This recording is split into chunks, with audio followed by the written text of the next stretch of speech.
Hello, gikan tayo nag-shopping sa akong bunso. Unya napalit mi ani kay pang gift ni Audrey sa akong panganay. Oh, ato mo gami last time dito, ganahan kay siya ba kay kani daw yung giganahan niya. $10. Ay, hugang pud jud ang ako napalit ya. Kani man pud ang ako napili. Oy. Pero mo na siya. Yun ang iyang birthday card kay ingon ani na utot-utot.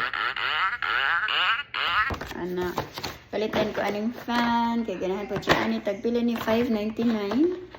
Dayon kanida yun, journal siya, dagan mga stickers, o ganang pens, book. Kung ano siya, on sale for $14.99, on sale for $15. Dayon, my favorite kay, tanawa na budol ni sadaan eh. Nice mong kay siya, cute kaayo, nara. Bilabong, nice kayo siya pang winter or pang adto sa beach pag tugnaw na. I love the print, mauna nga ganahan kay ko. So anyways, maura to for today. Salamat sa pagtanaw o palihog subscribe.